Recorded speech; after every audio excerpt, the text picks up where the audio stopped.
What's up, y'all? It's your man, Stephen Bardo, coming at you with another edition of Bardo's Breakdown. I know the time is different. The day is different. We usually go Mondays at 6 p.m., but I'm trying some things out because generally Mondays at 6 p.m., that's a crowded time slot. I'm trying to find, a nice little pocket here, especially during the summertime hours, to where we can come on and have some good discussions and it not be too crowded, not be too much competition for your eyeballs. Because I know you guys are busy. I know there's a lot of things that you're trying to do. And so I really appreciate you taking the time out. E. Wells, 678, MD McKenna, good to see you guys. And I'm sitting up here. Okay. Had to do that. But thanks for joining. Thank you, E. Wells. I appreciate you. Josh Weger, 33. What's up? What's up, Aaron Janowski? Aaron, I got your question. I'll get to that offline. We won't do that here. But there's a few things I want to talk about, guys, because I missed yesterday. I hope you guys had a great Memorial Day weekend. I got a chance to see one of my good friends. I went down to Atlanta for the weekend and kicked it a little bit. So, it was a really, really good time, and I needed it. I desperately needed it. So let's get into it. There's a few topics that I wanted to get into that I think haven't been talked about as much. One of them has. We'll talk about the decision by Jimmy Butler, whether to take that three at the end of the game or not. We'll get into that. But the first thing I want to talk about, I've never seen this, ladies and gentlemen. So during the Eastern Conference Finals, Game 7, Boston wins on the road in dramatic fashion. Everybody and their mama is interviewed except for Ime Udoka, the head coach. What's up with that?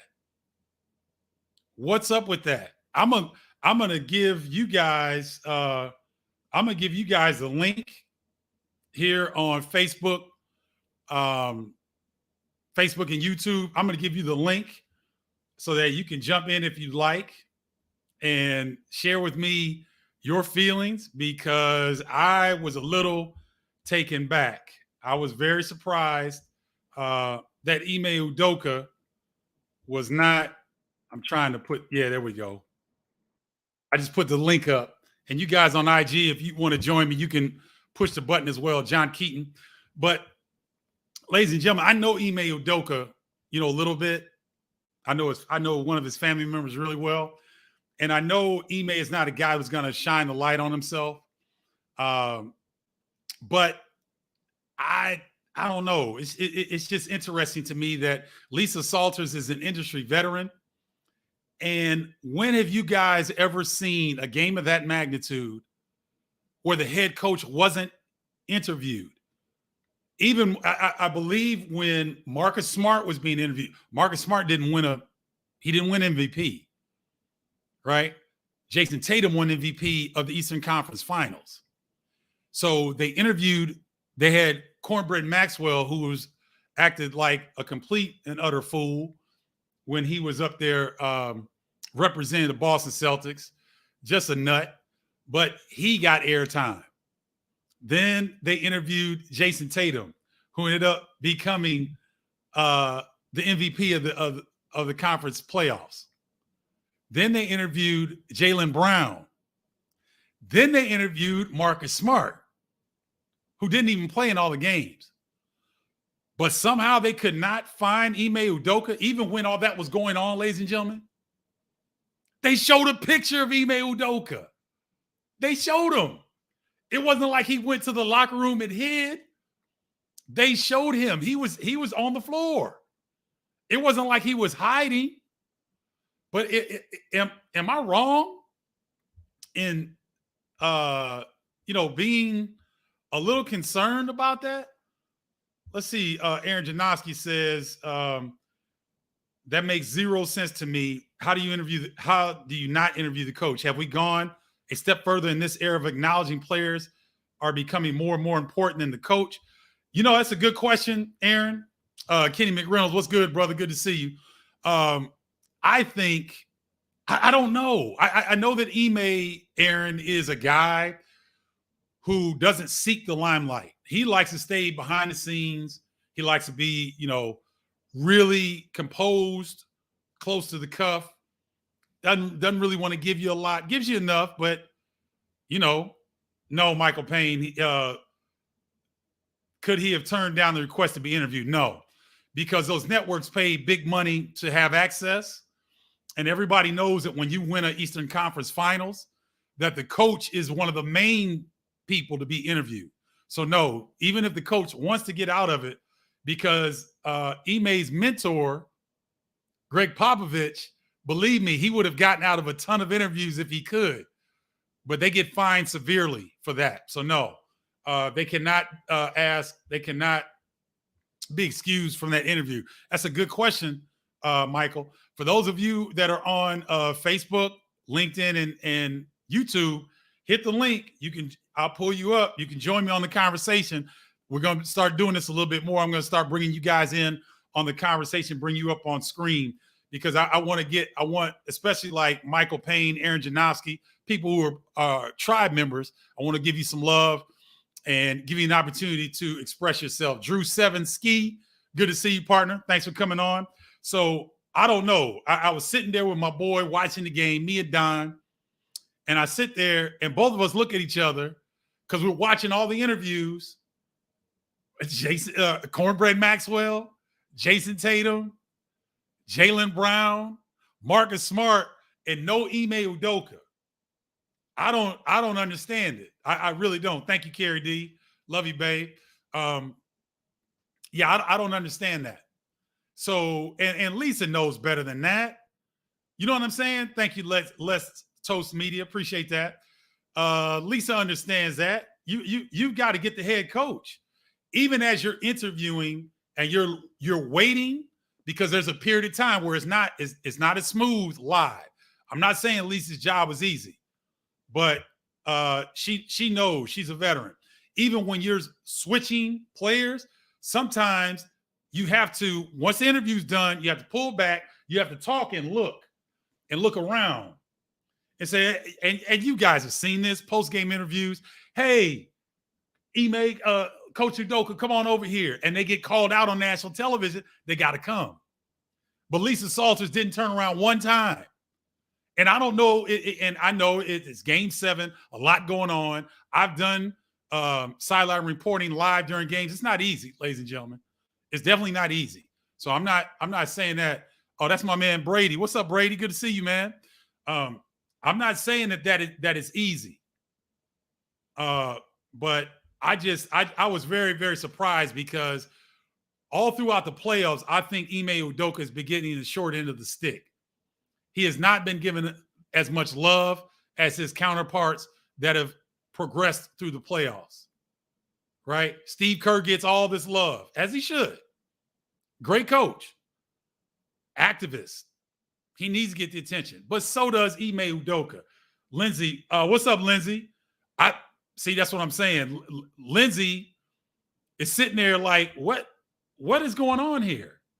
And so I didn't think I was crazy, ladies and gentlemen, but I wanted to come on and see what you guys had to say. Fred D 239133, good to see you. Oh, what's up, Joy? Good to see you, Joy. Thanks for joining. Mr. Smith 8085. So I just, it's surprising to me, ladies and gentlemen. That's all. And I just wanted to see if anybody had as compassionate a stance on this as I do. And obviously, since none of y'all wanted to jump in, I'm going to pin the links if you guys want to jump in with me. But I wanted to see if anybody else felt the same way I did. It's not like Ime Udoka's an ugly dude. Hell, he used to be married to Nia Long, right? The dude is handsome. He's a good-looking guy, well-spoken, hell of a coach. And one of the quotes that I heard that I loved, what he said. I love this, ladies and gentlemen. He said, organizations like the Boston Celtics don't celebrate Eastern Conference championships. Oh, I thought that was spot on. What's up, Nikki Lang Perkins? Good to see you. Oh, I thought that was spot on. Let me say it again. Ime Udoka, and this was a print quote that I saw because obviously he wasn't interviewed right after the game, which I thought he should have been. But yeah, that'd be a long bag. It's something else, ain't it? So yeah, so I just, it's not like he's an unattractive guy. He's a great guy, and he gets it. He's part of the Celtics and the Lakers. I don't know which one has more championships.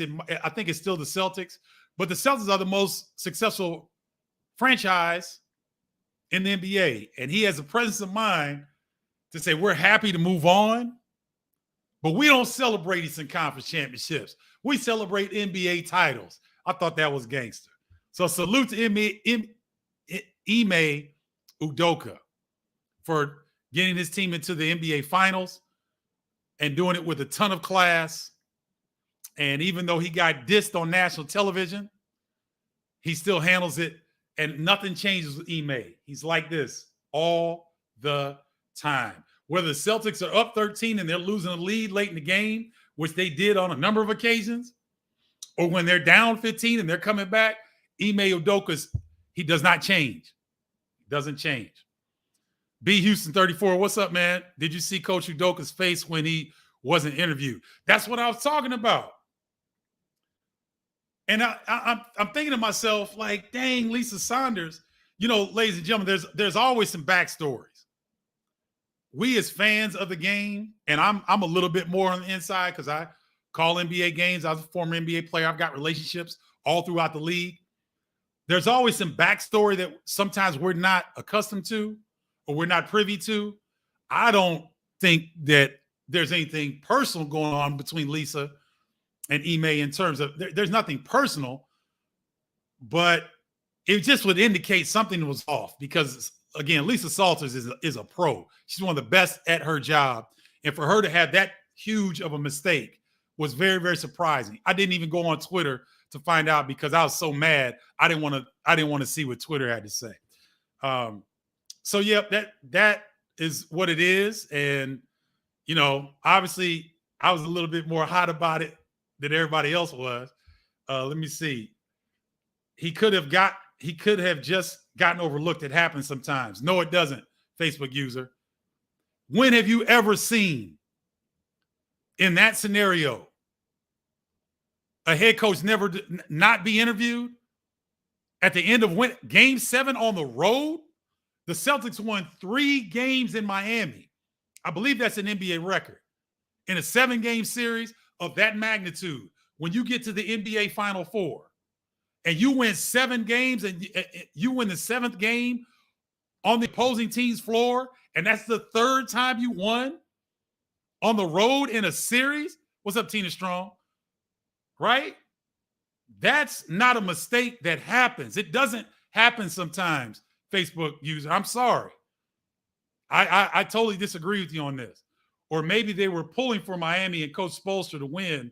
Great coach, though. Happy for him. I don't think the networks pull for anybody outside of having a larger market, a larger television market. So I think the NBA was quite pleased with Boston winning over Miami because Boston's market is a lot bigger than Miami's. And Boston, obviously, Celtics fans are all over the world.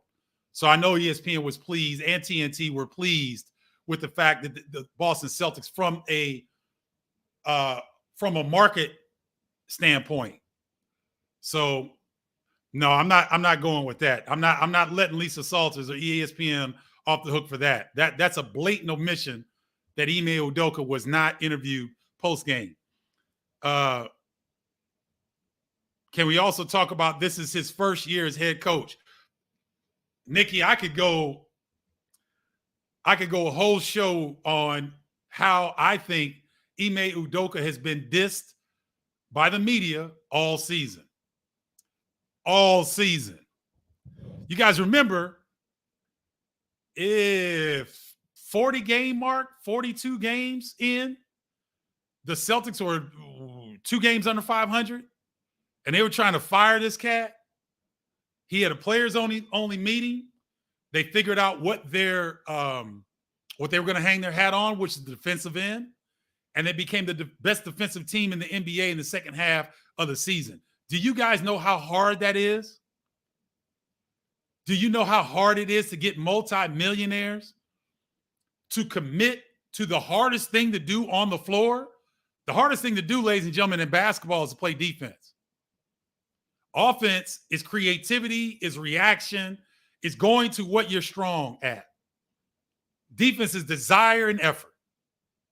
And for Ime Udoka as a rookie coach, in maybe the most pressurized coaching situation outside the Lakers that you're going to find in the NBA, he was 2 games under 500, and they talk about bringing Brad Stevens back. And Brad Stevens couldn't get the Celtics to the finals with a better roster than what Ime Udoka has. Right? Ime Udoka has a worse roster than Brad Stevens had. And Brad Stevens was not able to get to the NBA Finals, and yet Ime Udoka is. Right? So, Nikki, there you go. I'm with you, Nikki. I rookie coach in the NBA Finals doing a hell of a job with the Boston Celtics franchise. One of the most pressurized situations in all of professional sports. So let's move on because I don't see any more comments. Okay, Let's Toast Media has an interesting take.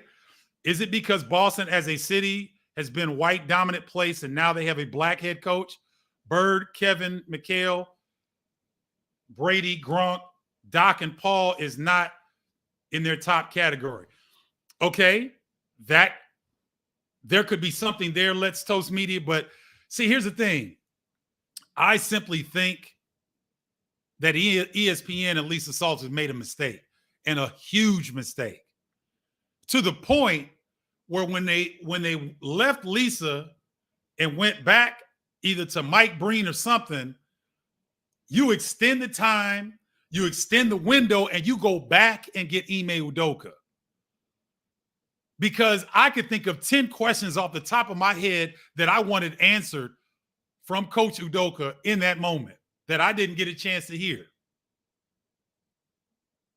So I don't think it was necessarily that, Let's Toast Media, but I appreciate you sharing that.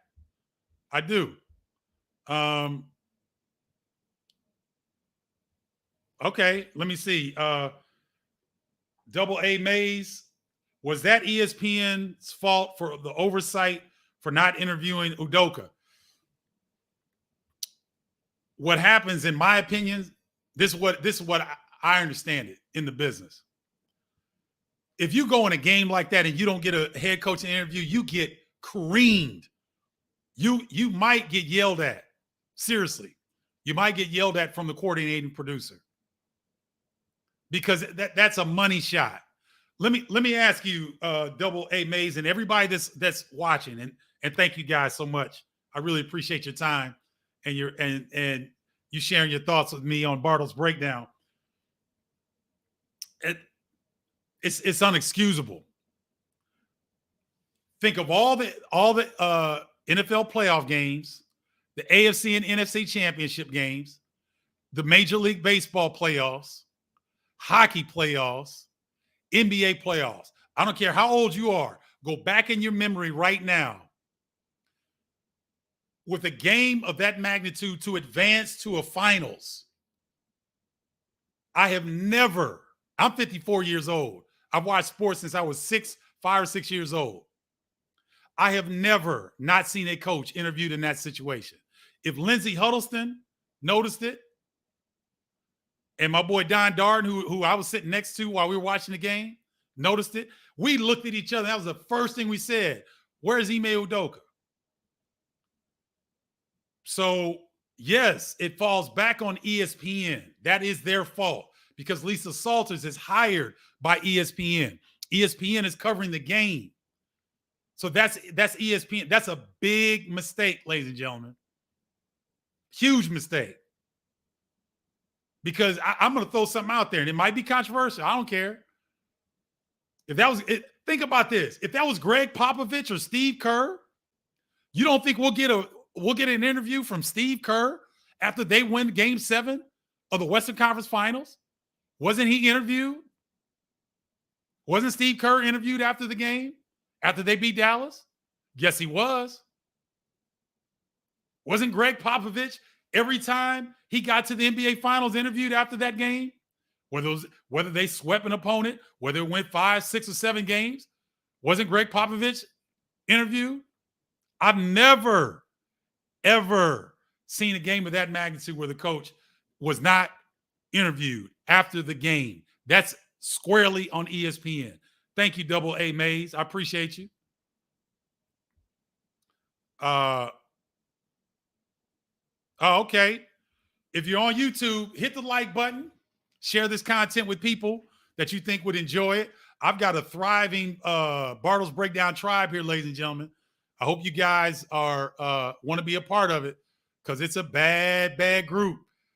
Come strong to the hole and don't come at all. If you come up on the platform, come strong because the tribe is knowledgeable, they're experienced, and they love basketball. So hope you guys will join me on YouTube and on LinkedIn.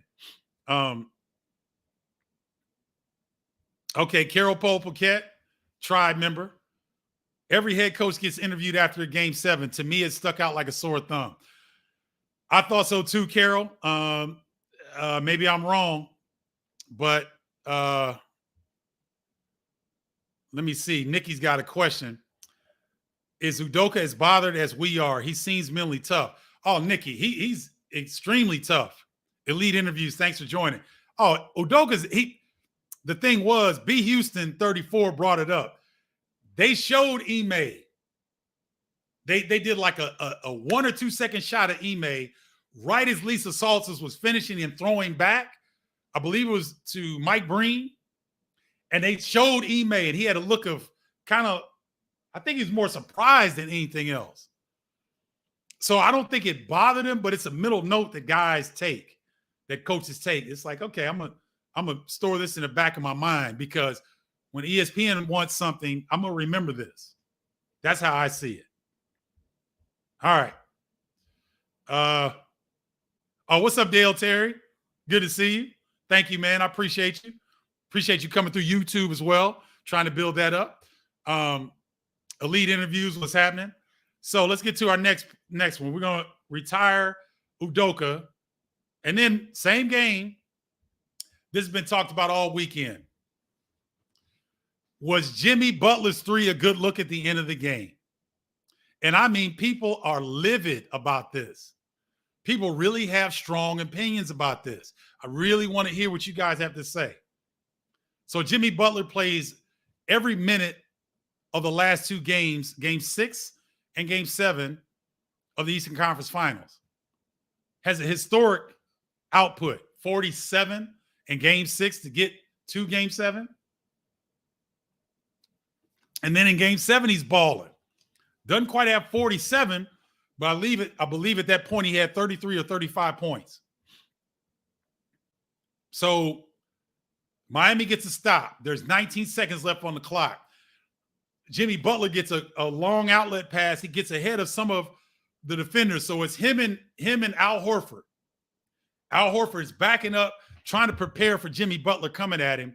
And Jimmy Butler steps into a 3 with confidence, comes up short. Celtics get the ball, they rebound, they win the game. And people are killing Jimmy Butler for taking the shot. I loved the shot. You know why? Because he had the balls to step up and take the shot. Not everybody in the NBA, ladies and gentlemen, and this may surprise you. I know a lot of you think that everybody in the NBA is, they're willing to take the last shot, or they got the kahunas to do this and do that. There might be, out of the 400 some odd players in the NBA, there might be 60 players that will willingly step up in a game 7 to go to it for a chance. If Jimmy Butler hits that shot, Miami goes up 1. They've got all the momentum. The home crowd is going crazy. And more than likely, they hold on. So to me, your best player who got you to game 7, who's got 35 points, who hit a same look earlier in the game. He walked into a 3 the exact same way as he did on that last shot and hit nothing but bottoms. If I'm Eric Spoelstra and I'm Pat Riley, the head of the Heat organization, I love the decision. Your best player. Because listen, ladies and gentlemen, some of those Heat players, they were on the side of milk cartons all series. All series. Right? I mean, Max Strus, I know him personally, love him. He had a rough series. Kyle Lowry was on the side of a milk carton. What's my man from Michigan who got paid $90 million? Duncan Robinson. They tried to throw him at the they threw him in at the end of a blowout to try to get his confidence going. He got a little bit of confidence going. They put him in the next game. He couldn't stay in the game. There's only 60 to 65 players in the NBA, ladies and gentlemen, that'll step up and take that shot in that scenario. I salute Jimmy Butler for having the cojones to do that, right?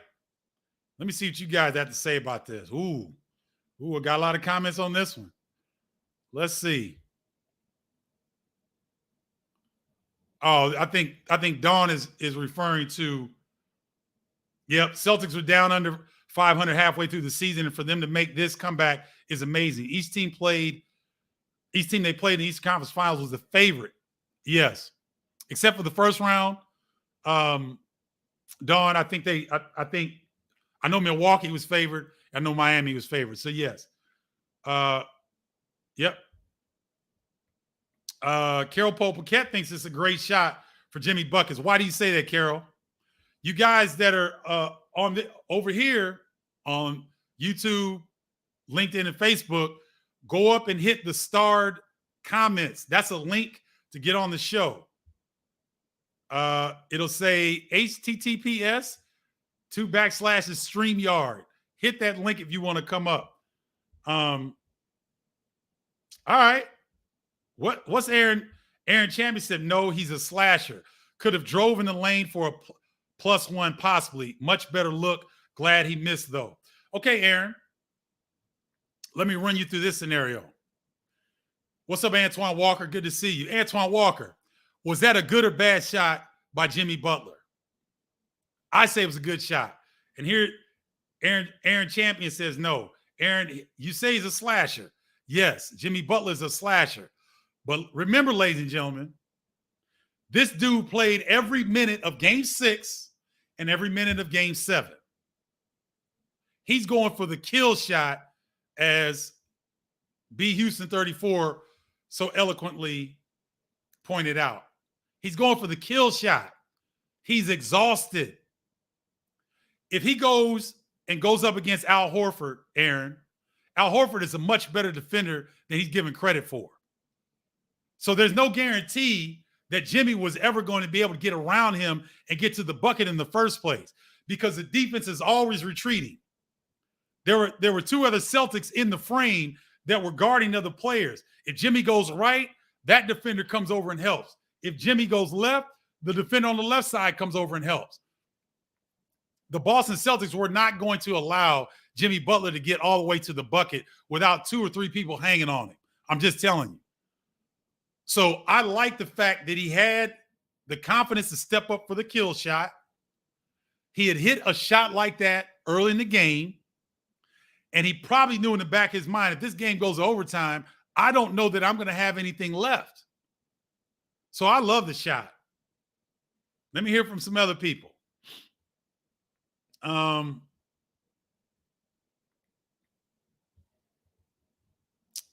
But Steven, seriously, will Butler ever be the best player on a championship team? Sorry, it's a no for me. Well, Nikki, that's a good question. I think he is. Now he needs a great supporting cast, which Jason Tatum has, which Steph Curry has. Steph Curry has always had a great supporting cast. The first championship, if you go back to Golden State's first championship, Draymond Green and Klay Thompson. Klay Thompson should have been top 75 players. And Draymond Green is as unique of an NBA player as we've seen. So, yes, I think Jimmy Butler could, but he'd have to have a heck of a supporting cast around him. He could have been that dude. Well, no, because I'd pick Embiid over him. But had things worked out in Philly, if they were able to keep that nucleus, I think Philly could have been maybe in this position other than Boston. But good point, Nikki. Thank you for that. From a Celtics fan, good shot, just too much time on the clock, says Brady. I hear you, Brady. I got you. I get it. Denise, thank you. Chucky Warren. Tell Chucky I said hello. It's my man. Grew up with him. Let's see. Let me see who else is on here. I went up too high to show you those things. Real hard, want the best coach. Oh man, you jumping in. Yeah, they always interview the coaches no matter what. No doubt. Double A Mays.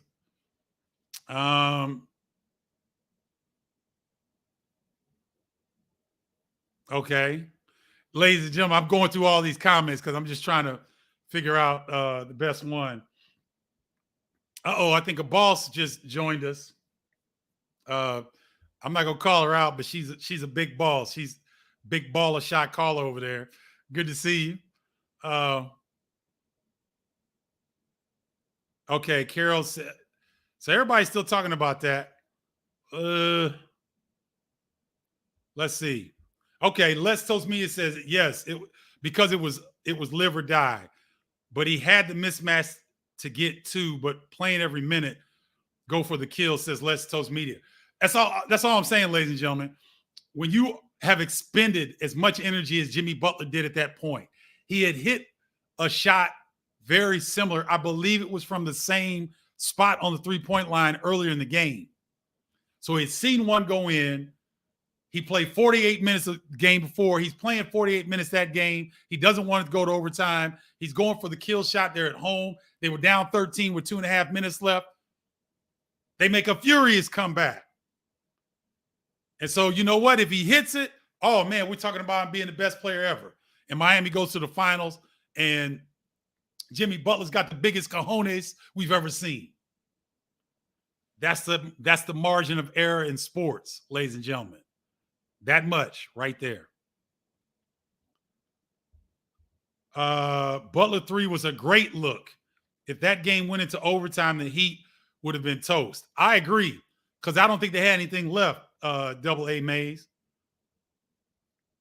Carol Poe Paquette says big name players take big shots. Why not Butler? Thank you. Let's see. I love that he had the stuff to take it, but it's not his forte. Correct, Aaron. I'll give you that. It's not his forte. But when you don't have any, well, we'll just agree to disagree. How about that? Because I played like that in a championship series in the Continental Basketball Association. I've played every minute, and game 5, game 6, you don't have as much. You don't have as much because you're expending crazy energy because it's the playoffs. You don't get any breaks. So I think he made the right decision. Buck 357, Ant Cohen Jr. What's going on, Anthony Cohen? Good to see you. Former Maryland Terrapin great. Always good to hear from you. What are you doing now, Anthony? Where are you playing now? I'd love to get an update.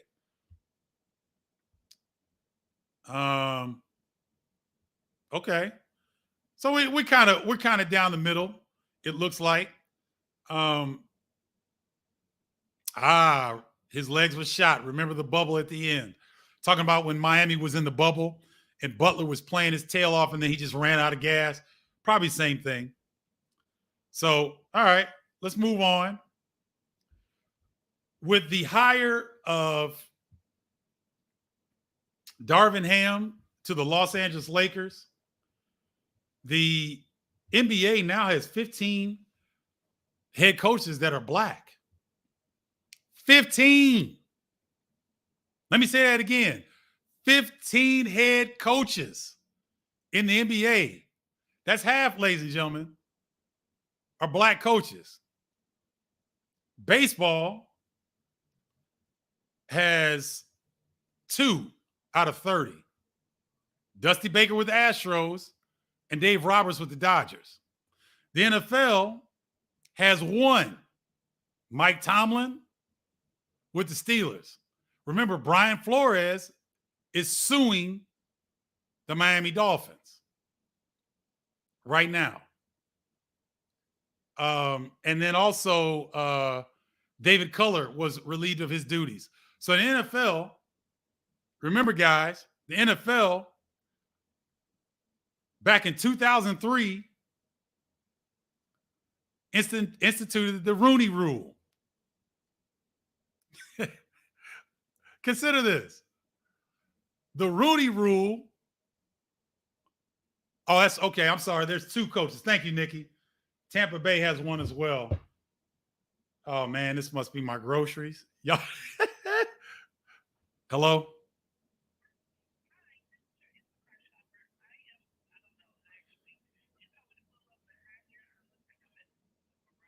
Yeah, just stay there for a second. And give me about 5 minutes. I'm doing a show right now. Thank you. So you guys caught me right there. I apologize. I had to get that. So yes, the NFL has 2, Tampa Bay's head coach and the Steelers. But the Rooney Rule is 2003. And in 2003, I believe they had 2 head coaches. It's 2022. And the NFL has 2 coaches, 2 black coaches. And the NBA has 15.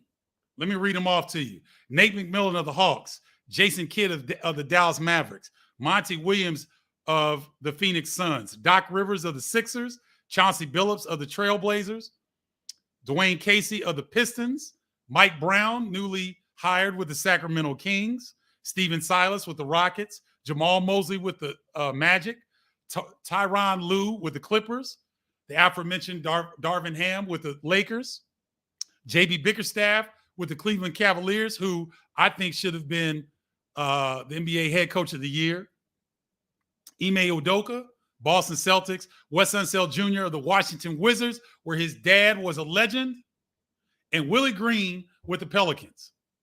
So I just thought that was so fascinating that I had to put that in there and salute the NBA, because the Rooney Rule has been in place, what did I say, 2003? Coming up on 20 years, and they got 2 head coaches. But the NBA has 15. So NBA, keep doing your thing. Elite Interview says, is Jason Kidd black? That's a good one. I love that. I love that. Yes. So there you have it. Let me see if anybody wants to jump in on this. Oh, Aaron Chapman says the NBA is flourishing. Can't believe the other leagues aren't looking at the NBA way. I believe the NFL days are numbered. Diversity makes no sense what baseball and football are doing. Aaron, I thought it was fabulous and fantastic and incredible at the same time. Fabulous for the NBA for really doing a great job of finding qualified candidates that baseball and NBA or NFL seem to struggle with. Andrew Pelabon, what's good, man? Good to see you. And so, yep, I just wanted to share that real quick. Let me throw my banners up here. If you guys want to be a part of the tribe, text me 312-847-2739 to be on the inner circle of Bardo's Breakdown. We have a great time. A lot of the members that you saw me bring up today are part of the tribe. Thank you for watching Bardo's Breakdown. Hope you guys enjoyed the show. I've got some really great interviews. Cassie Russell, Maceo Baston, Tony Farmer, Marcus Liberty, Walter Bond, Matt Bullard, Glenn Rice, and a couple other big names are coming up.